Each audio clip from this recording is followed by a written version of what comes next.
Yo, welcome back to the house where we talk news, celebrities, and hot topics. I'm super excited because I want to go ahead and talk Real Housewives of Atlanta season Sweet 16, episode 1. Let's get into it. First things first, everybody onto Twitter was like, oh my gosh, Shamia's opening the show. I don't know how I feel about this. She's the opener. She's the anchor. She's this. She's that. And we get the real show and come to find out that Porsha D. Williams opened the show. Okay, now I'm not going to lie. It's giving Porsha and the girls. It's giving Porsha and the girls. It's giving Porsha and the Supremes. It truly was the Porsha show. Which makes sense because Porsha has a huge personality. Porsha is the most talked about housewife on to this season as far as prior to the season airing. And of course, that's because of her divorce. And Porsha is a veteran who, I was going to say single-handedly. She didn't single-handedly revive the show, but her and Kenya revived the show back in season 5, okay? So with that being said, like, it's no... it's no surprise that she is kind of like a huge main focal point, okay? So she was the first 2 minutes, but then the next 10 minutes was Shamia child, okay? And Shamia is coming in, she's showing us her family life and her home, her Sterling Hall. She has this mansion. Her home is beautiful, $9 million Georgia mansion, the second biggest or the second highest selling home in Georgia in whatever year she bought it. Right, a very interesting situation. She talks about her children, her husband. Her husband does the HVAC in the airports, which is really cool. And a lot of people did not know that Shamia had this wealth. Now, what's interesting is the fact that before a week and a half ago, when we got that clip of Shamia talking about her wealth and her $9 million mansion and her family life and things like that, right? I would say from what I read, and I read a lot, and from what I've seen, it's really been a lot of negativity, a lot of negative commentary surrounding Miss Shamia Morton, saying that she's boring, she's a lapdog, y'all don't want her on, why would they cast her? It doesn't make any sense. Okay, a lot of negative commentary surrounding Shamia. I never understood the Shamia hate. I feel like when she was a friend of the show, she did just fine. I feel like whenever she's appeared onto the show, I never hated her. So I'm not really too sure what the negative energy was about. But I find interesting that now it's nothing but positive commentary as far as Shamia is concerned. Once you find out that somebody is wealthy, once you find out that someone is purchasing a $9 million mansion, okay, the whole tune switches. And all of a sudden, it went from Shamia is a non-mother factor to, oh, Shamia is carrying. Oh, Shamia is the anchor. Oh, Shamia is bringing wealth back to Atlanta. Shamia is bringing luxury back to Atlanta. Isn't it funny how people will hold you to such a high regard when they find out that you are wealthy? Because before that, y'all was dragging the hell out of Shamia, and I'm not gonna let y'all be fake. And I'm talking, when I say y'all, I'm talking about the social medias. Y'all was dragging the hell out of that lady, and all of a sudden you find out she got coins in the bank, and it's like, oh my God, she's bringing wealth to Atlanta. She's that bitch. She's that girl. I'm not gonna let y'all be fake.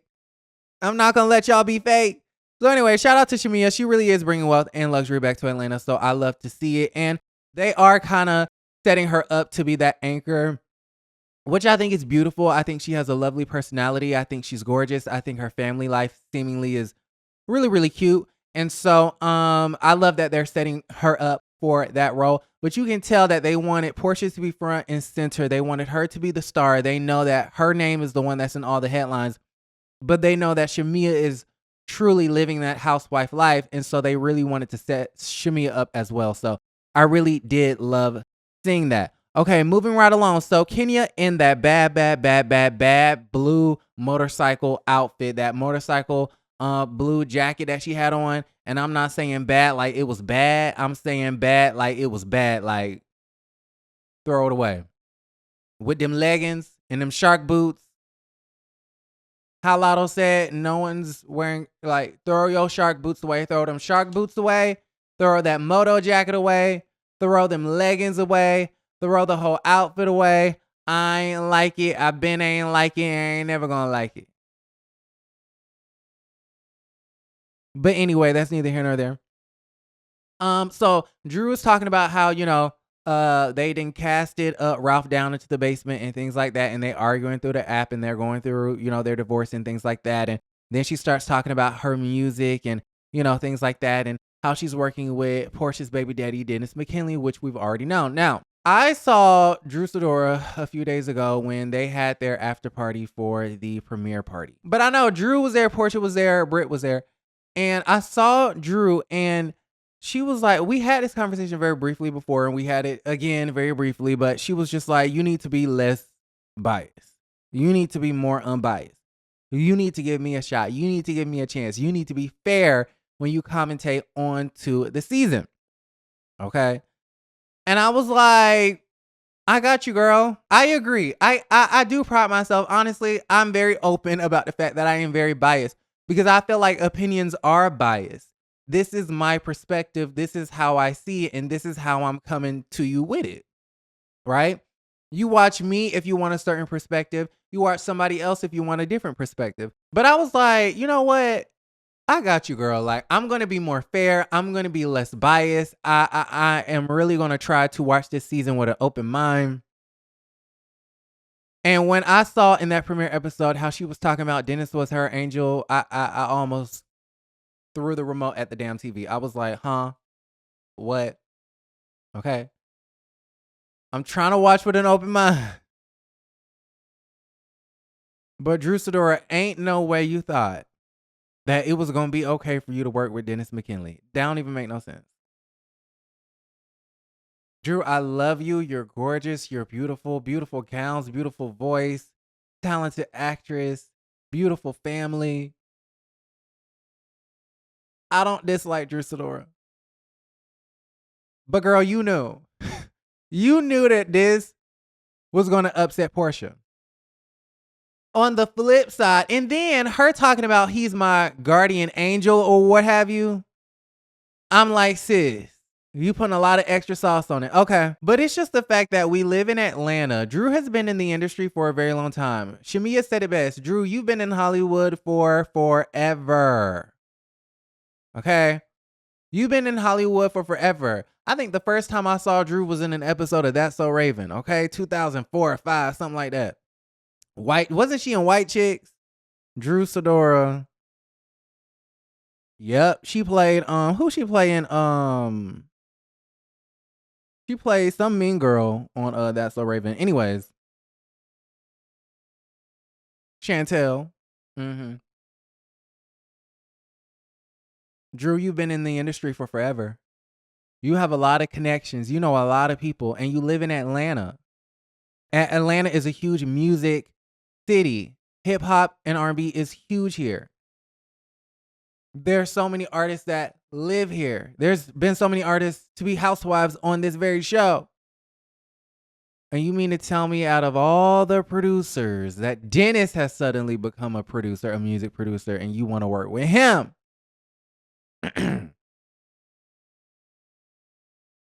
I'm not buying it. I'm not buying it. Okay, it's a given. Yeah, I know this is going to upset Porsha, so I'm going to go ahead and do it. On the flip side, Porsha confuses me because on one hand, she says, well, I don't care if you kill him, if you marry him, if you fuck him, but you cross the line when you are trying to sneak film him behind my back, film with him for this show behind my back. And I'm just kind of like, so you don't care if Drew Sidora fucks Dennis, but you care if Drew Sidora films with Dennis? And then I just don't feel like this is what you really want to lean into, Porsha, given your past with Simon and Fallon. It's just kind of like, I just, on either side, I don't get it. I don't get it. I don't get it at all. It's very strange. And I almost kind of think that the whole thing was concocted, that Drew and Porsha was in cahoots to make this into a storyline. And then I guess what wasn't a part of the plan was for Drew to be filming with Dennis. So when Porsha found that out, she really got upset. She was like, okay, you can work with him and y'all can post pictures for the blogs, but you filming with him is a bit much since this was not a part of our script. So that's when in next week's episode, we're going to see Porsha call Drew Sidora a slimy, vindictive, low down, dirty monkey with a wig on or whatever she said, child. Okay, I don't know what she said, but she said something. She called her every name in the book except for a child of God. Okay. And I think Drew Sidora was looking at her like, this is not a part of our script. This is not a part of our plan. This is not what we talked about. That's kind of how I'm thinking in my head, because it's not making sense to me. Like, I don't understand truly how Porsha feels. And I also don't understand how Drew Sidora thought it was okay to work with Dennis. Like, none of it makes sense on either side. Okay. So y'all let me know how y'all feel about the situation in the comments down below. Moving right along. Porsha is still not telling us why she's divorced. Did I already talk about that? Yeah, let me just touch on that really quickly. So she goes and sees her lawyer that helped her get a divorce from Cordell and all of those things. And I don't know if I said this already, but I'm really not about to sit here and talk about Porsha and Simon extensively, because one, it's been in the blogs, but two, I just kind of feel like, I want her to really give us the reason why she filed for a divorce. On the Breakfast Club, she said that it wasn't just the immigration things, but it was a combination of things. And she alluded to a particular situation where she says she could have been locked up. So my thing is, so what was it? Along with him lying about the visa and the green cards and his citizenship, and him being a scammer and the credit card fraud and the wire fraud, what else was it? Because on the Breakfast Club, she says, well, I'm a ride or die, and I'm a ride for my man, and I'm all of these things. But when it got tough, you didn't ride for your man. So I want to know, I want to know details. I want to know details.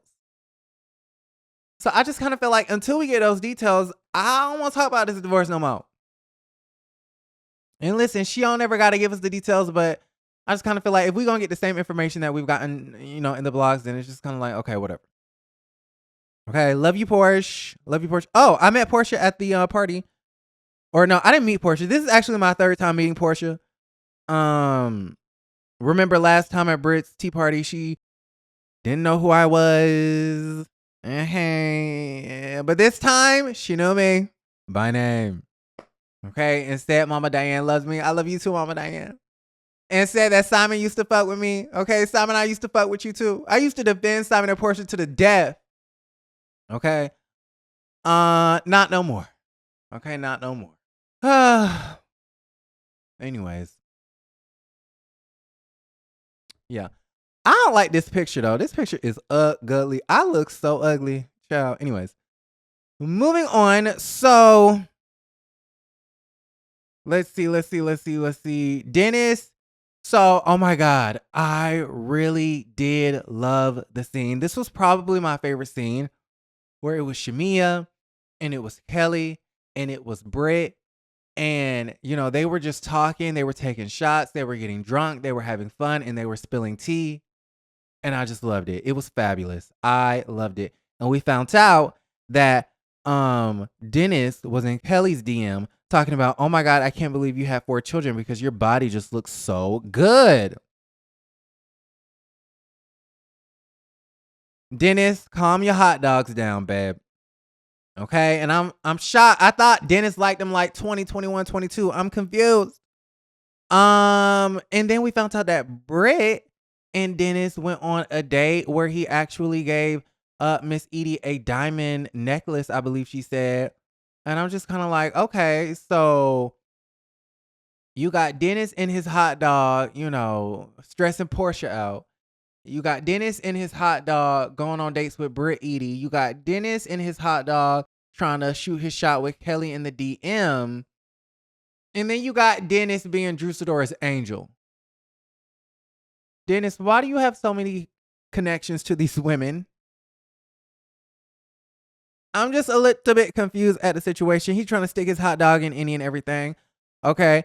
Moving on. Oh, and Kelly was definitely doing a lot. Okay, Kelly was definitely doing a lot. I did not expect Kelly to do this much, but she was like, oh, she should have never stole that man's or that girl's husband, etc., etc. Listen, Kelly definitely came in too hot, but I just kind of feel like if she didn't say anything, then nobody was. Okay, nobody was. So the producers encouraged them to speak their mind and to say whatever comes to the top of their head, whatever. And she decided that she wanted to be the one to do it. And so she did it. Was she successful at getting any answers? No. Okay.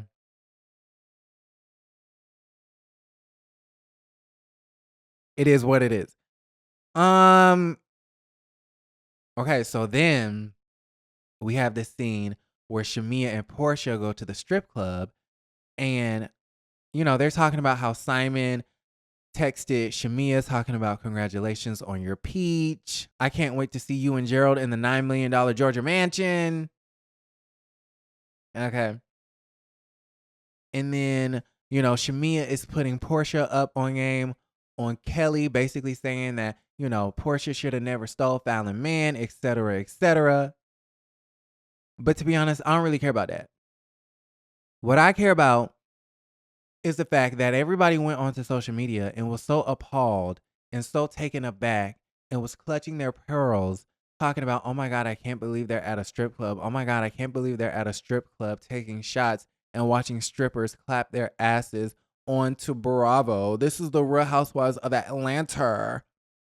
Not Zeus. This is not Baddies, and this is not Love and Hip Hop.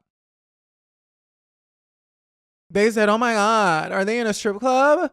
They are declassing the show. I thought this was a classy party. Y'all kill me. Okay, Team Twirl behind all of these bot accounts. No. But I do feel like it's Team Twirl. Team Twirl. Is your mouth not dry talking about the same damn things? Is your lips not chapped talking about the same damn things? Is your brain not tired of doing mental gymnastics trying to make this show into something that it actually has always been? Yes, Team Twirl, I'm talking to you.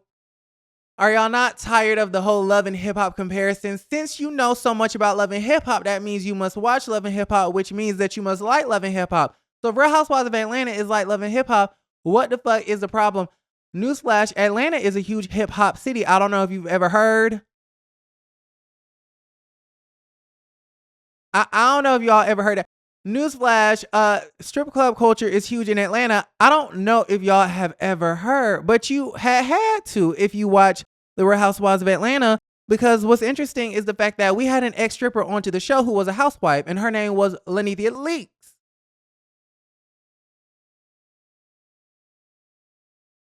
And Greg took her up out of the strip club and said, you not going back.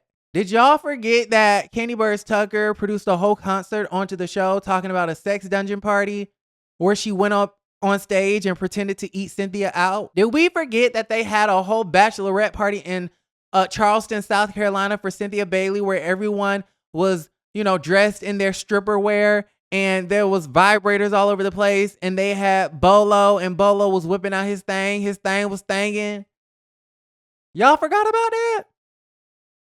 Okay, y'all don't remember at that same party, Porsha was like, one of y'all bitches is eating me out tonight? Okay, y'all don't remember Bolo was, cobbling peaches that night?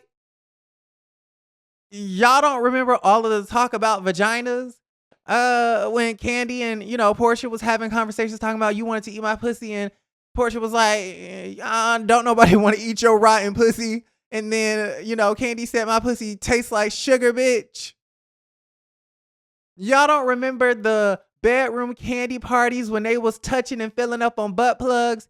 Y'all don't remember when they went to New York City to go see Fences and August Wilson play on Broadway wearing vibrating panties? Everyone is getting hot and bothered and wet while watching Black Trauma on Broadway. Y'all don't remember when Candy had a birthday party and Phaedra set up the whole situation with Ridiculous when he was whipping out his Ridic on somebody's random rooftop in the middle of Atlanta? Do we need to roll the tapes back? Y'all don't remember when they went to LA? I believe they were in LA and they wanted to go to somebody's strip club, and Porsha said, Cordell said, I can't go. I called for permission, and I can't go to nobody's strip club. Did we forget about that too? It's nothing but Team Twirl and Team Nene Leaks and Team Candy Burrs fans on Twitter complaining that their faves are no longer onto the show because y'all going in about the strip club scene makes no sense. It makes no sense at all. What you're truly upset about is the fact that your fave is no longer onto the show. And let me give a message to Team Twirl, and let me just say it loud and clear. Get over it, babes.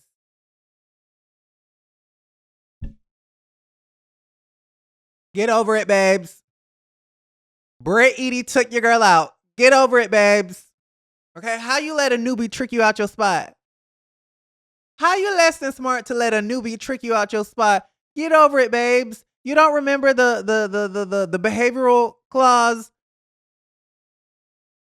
And the crazy part is y'all knew Kenya was fired because Kenya was trending. Everybody was like, oh my God, Kenya's trending. She's the only one trending. Oh my God, we need Kenya back. How dare they do this to Kenya? They left out all of her confessionals. Okay, Mr. Silly, she had no confessionals. Those confessionals don't exist, babe.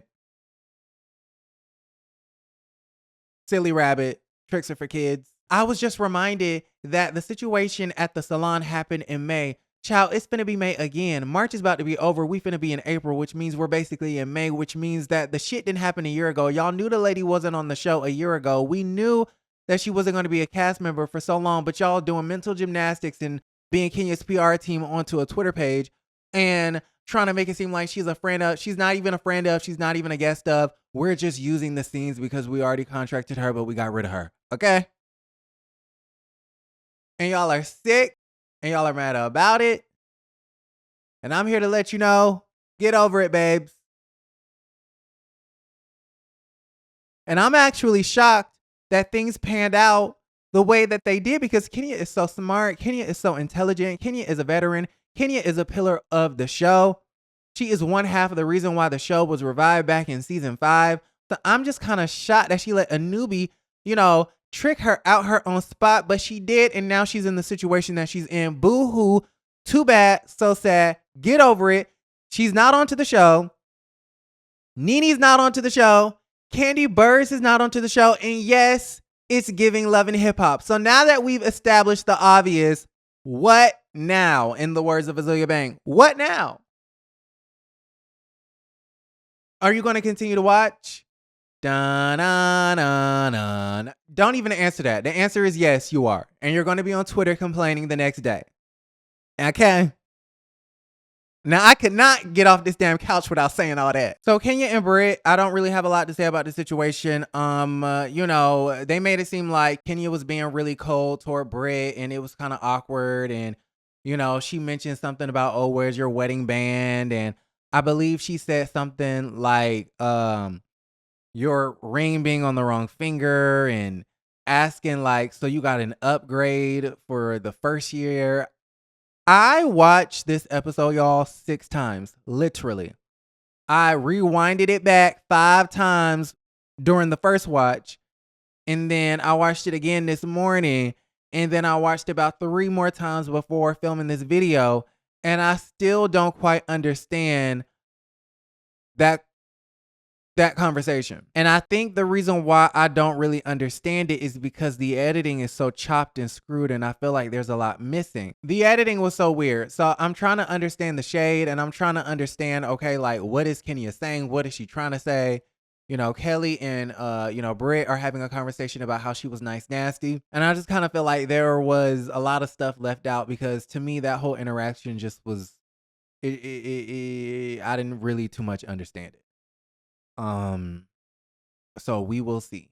Okay.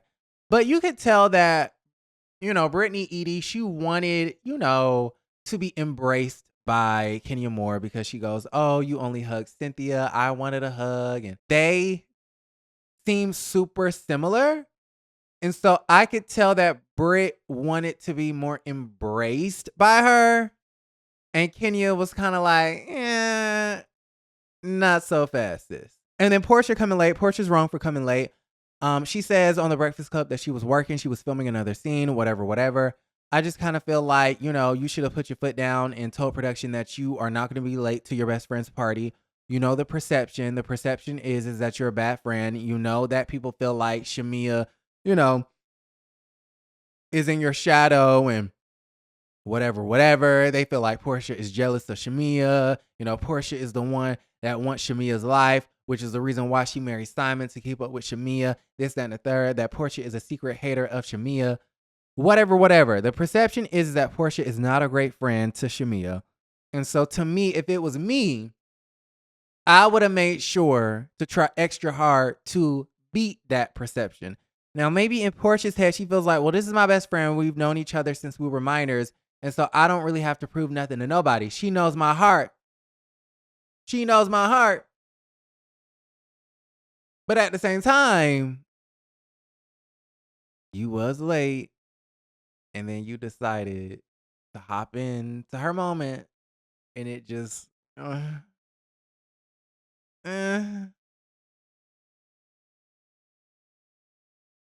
Anyways. But even I kind of feel like that was set up for the cameras. Like, you mean to tell me she showed up at the party just when it was the right time for her to steal a moment? Like, you can't tell me that, Miss Thang, that showrunner, didn't, concoct that. But anyways, y'all let me know how y'all feel about everything in the comments down below. Let me know what y'all thought about the episode in the comments. Like the video, subscribe to the channel, and don't forget to create a great day.